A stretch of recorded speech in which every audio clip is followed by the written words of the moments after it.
Hola amigos, en este problema hablaremos de los cambios aparentes en la frecuencia percibida por un receptor asociada al movimiento relativo entre la fuente y el propio receptor. Si quieres saber un poco más de esto, te invito a que veas el video que aparece en este momento por el costado derecho, en donde podrás ver más detalles de lo que se describe en este fenómeno llamado efecto Doppler. Y el problema dice, una sirena de ambulancia emite un sonido cuya frecuencia es de 320 Hz. Si esta ambulancia está viajando hacia una niña que está en reposo a 20 metros por segundo, y considerando que la rapidez del sonido en el aire es de 340 metros por segundo, ¿cuál es la frecuencia del sonido que escuchará la niña? En primer lugar vamos a ver los datos, en donde podemos ver que hay una ambulancia que emite una sirena cuya frecuencia es de 320 Hz. O sea, esta es la fuente del sonido, de modo que la frecuencia de la fuente van a ser 320 Hz. También nos dice que la ambulancia está viajando hacia una niña que está en reposo. O sea, si la niña recibe este sonido, que es lo que nos pregunta acá, la velocidad del receptor, que es la niña, va a ser de 0 metros por segundo. Y que la ambulancia está viajando con una rapidez de 20 metros por segundo. O sea, la velocidad de la fuente deben ser 20 metros por segundo. Y por último nos dicen que la velocidad del sonido en el aire es de 340 metros por segundo. Bueno, esto porque pueden haber algunas variaciones con la temperatura. Pero por ahora, ya que tenemos estos datos, vamos a comparar entonces con la ecuación que nos describe los cambios de frecuencia debido a este movimiento relativo, que es la ecuación que nos dice el efecto Doppler. Y esa dice que la frecuencia escuchada por el receptor es igual a la frecuencia de la fuente, y hay dos términos acá. Uno que tiene que ver con el movimiento del receptor, que está acá en el numerador, y otro que tiene que ver con la velocidad de la fuente.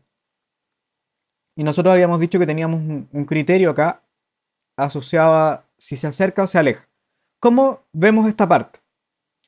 En realidad debemos tener en cuenta qué pasa con el receptor, por un lado, y por otro lado, qué pasa con la fuente. Ya vemos que la fuente se mueve con una velocidad de 20 metros por segundo y que el receptor se mantiene en reposo. O sea, si reemplazamos un poco los datos que tenemos acá, diríamos que la frecuencia de la fuente son 320 Hz. La velocidad del sonido es de 340 metros por segundo. Esto lo vamos a dejar en metros por segundo. Y acá podríamos elegir, bueno, más o menos. ¿Por qué? Porque básicamente este término de la velocidad del receptor es un cero. Así que vamos a elegir el más, simplemente, en realidad no afecta en nada. Con respecto al denominador, acá tenemos la velocidad del sonido en el aire, en este caso, y tenemos la velocidad de la fuente, que son 20 metros por segundo. Acá la pregunta es qué signo elegimos. Y entonces tenemos que darnos cuenta que la ambulancia está viajando hacia una niña. O sea, la fuente se está acercando al receptor.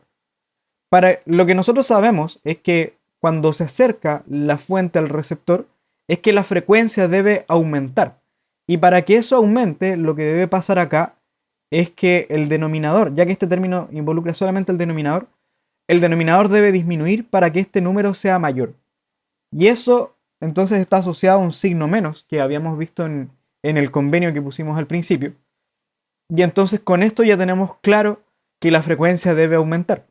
Si nosotros pusiéramos el signo más, nos daríamos cuenta que el valor de esa frecuencia es de 320 por 340 dividido 360 y nos va a dar 302. Pero nosotros sabemos que la frecuencia debe aumentar debido a que se está acercando al receptor.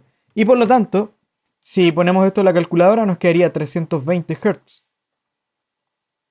por la rapidez del sonido en el aire, que serían 340, esto porque aquí esto no cambia nada, dividido 340 menos 320, que serían 320, y por lo tanto, al simplificar este término con este, nos daría que la frecuencia escuchada por la niña deben ser 340 Hz, que por supuesto es mayor que la frecuencia emitida por la ambulancia. Y esa sería la resolución de este problema.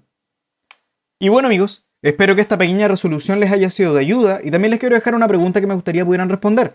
Y la pregunta es, si la ambulancia se detuviera y la niña corriera hacia ella a una velocidad de 3 metros por segundo, ¿qué frecuencia escuchará la niña?